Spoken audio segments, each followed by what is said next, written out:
কত করে দাম লাগবো? হ্যাঁ বুঝলি না? 1250 টাকা।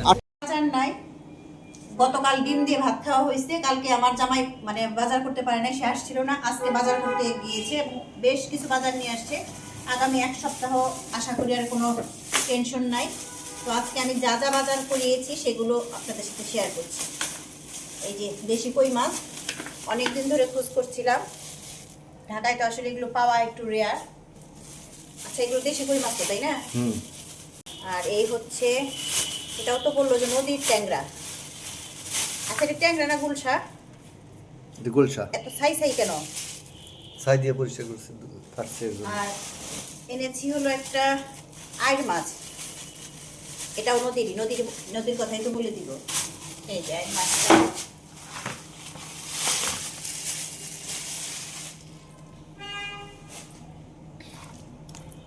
এটা কয় কেজি ওজনের বললাম? 2-2.5 কেজি। 2.5 কেজি ওজনের। এইটুকুন মাছের দাম এত বেশি। কি মাছ এটা? কি মাছ? এটা চিংড়ি। দেখি চিংড়ি খুলবো? চিংড়ি মাছ সাইজটা দেখি একটু। সাইজটা আছে মোটামুটি, খারাপ না, বাহ সুন্দর তো। এই যে চিংড়ি অল্প করে এনেছি, কারণ ফ্রিজে চিংড়ি মাছটা আছে, এই জন্য অল্প করে চিংড়ি মাছ নিয়ে আসলাম। ফ্রেশ দেখলাম, এই জন্য আনতে ইচ্ছা করলো, নিয়ে আসলাম। তুমি তো আমাকে দেখাইও, একটু বড় নেই। আপনাকেও দেখাচ্ছি। না, ওগুলো দিও না, ওগুলো কথা দিও না। এটা হলো খাসির কলিজা, এটি একটা করে যে ঝুলানো পাওয়া যায় সেটা। এটা আজকে বাচ্চাদের ভুনা করে দেবো।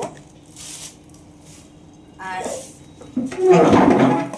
গরুর মাংসটা একদমই ফ্রিজে নেই, যার জন্য যে গরুর মাংস নিয়ে আসছি।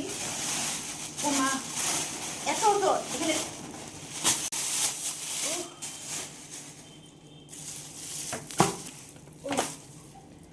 দিতেই থাকে। এই তো মাংস, এখানে কয় কেজি মাংস রাখবো? 4 কেজি। 4 কেজি মাংস। তো মাংসগুলো, আমার হাজবেন্ড মাংস বেশ ভালো কিনে, খুব সুন্দর মাংস। এটা রান্না করবো, নিজেরা খাবো, প্লাস আমার হাজবেন্ডের জন্য দিয়ে দিব। এই আর আরেকটা মজার জিনিস এনেছি, সেটা হলো, মানে এটা আমার ছেলের খুব পছন্দ, ভুড়ি। এই যে ভুড়িটা বের করলাম না, কারণ ভুড়ি আজকে আর কোনো কিছুর মধ্যে যাবো না, এটা ওই অবস্থাতে ফ্রিজে রেখে দেবো। আর সাথে অনেক সবজি আনা হয়েছে, এই বেগুন, তারপর কি কি জানি আনলাম ভুলে গেছি, লাউ, ক্যাপসিকাম, মটরশুঁটি, এগুলো সবই আনা হয়েছে।